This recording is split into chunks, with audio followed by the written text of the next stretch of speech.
Welcome to this crash course in the Italian wine region of Friuli Venezia Giulia. You're going to learn exactly what makes Friuli Venezia Giulia a unique wine producing region, what types of wines are out there, and where you should begin your journey in tasting these wines.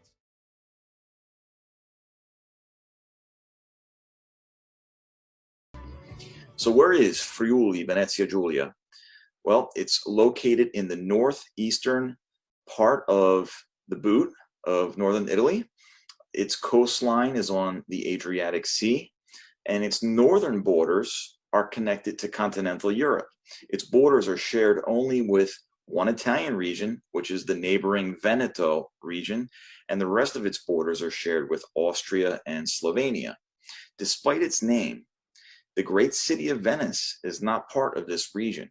Venice is part of the region of Veneto. So, what makes Friuli Venezia Giulia unique? Well, this region is called the land of contrasts. Take a look at this picture. There actually are a couple reasons why it's called the land of contrasts. One is landscape, as you can see here in the picture, and the second reason is war. So for the landscapes, there's so much variety in Friuli Venezia Giulia, from lakes to valleys to the Julian Alps, the Carso Plateau, there's lagoons, there's beaches, and then historically there is a very, very complex clash of civilizations that have fought to control this territory for centuries. There are too many cultures to name that fought for this land that we now know as Friuli Venezia Giulia. But that's why there are 4 languages spoken in this region today. The 4 languages are Italian, Friulian, Slovene, and German. And then there's countless dialects spoken in the region. For the Friulian part of the region, this is the dominant historical tribe. The Friulian part of the region wants to actually secede from Italy and be its own autonomous nation. So the story of the land of contrast continues. Winemaking in Friuli has been going on for at least 2,000 years.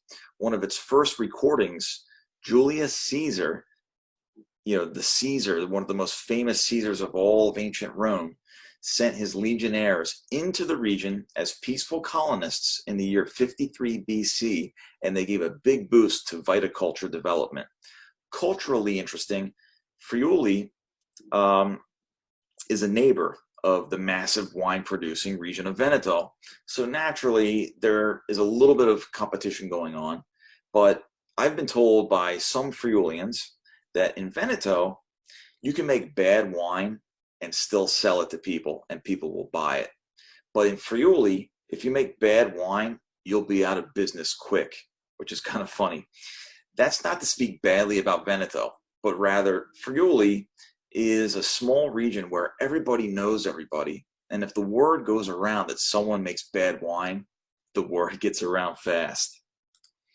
So how should you think about Friuli Venezia Giulia wines? Of course, they have their own native grape varietals, and they have many. And then, of course, there is these sub-regions or appellations. So before we get into the native grapes of Friuli, I'll quickly mention that you will find in this region a high concentration of French varietals like Cabernet Sauvignon, tons of Merlot, and even Pinot Grigio.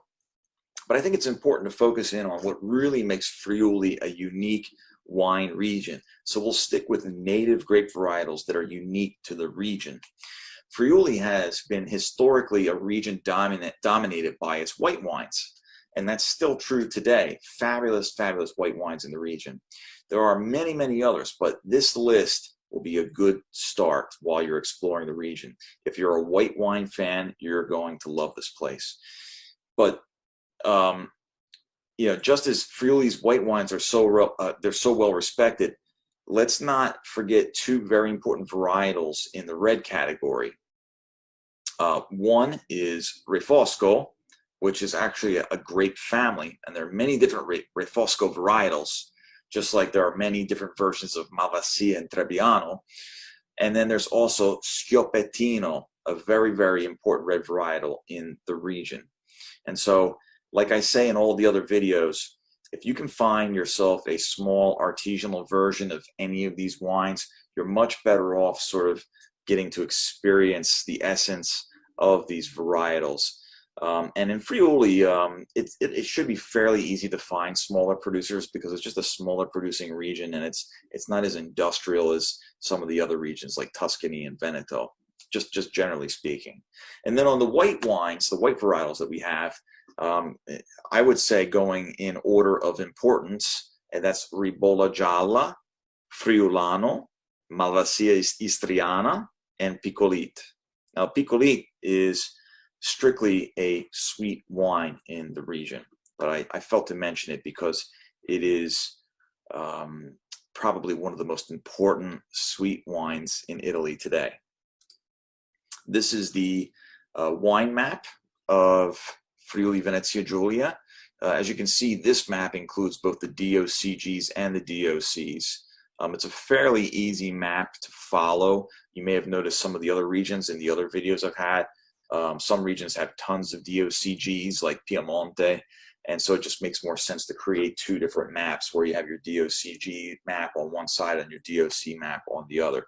But in this case, because it's a small region and there's not too many appellations overall, this map makes perfect sense and easier to follow. So what are the most important appellations?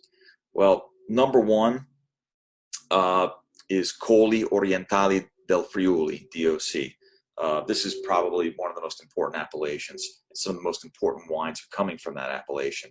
For Ribolla Gialla, the white wine, these two appellations, Colli Orientali del Friuli and Collio, DOC, these are the most important appellations if you want to explore the Ribolla Gialla grape.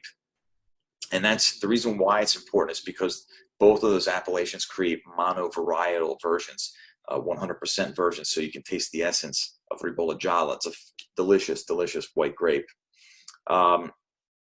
With the Colli Orientali del Friuli, DOC, you'll also find red wines coming from that appellation as well, like the Schioppettino wines. So it's a very diverse appellation with lots of variety in it. I didn't include some of the other appellations because they tend to have more international varietals in them. And of course, Piccolit is, as I just mentioned, one of the most important sweet wines in all of Italy, and it's been given a DOCG status. What's the first white wine you should try? Well, Ribolla Gialla for sure. It's the first one. Just pick up a Ribolla Gialla, Colli Orientali del Friuli DOC. You almost can't make a mistake with this. Any one that you pick up will be probably pretty damn good.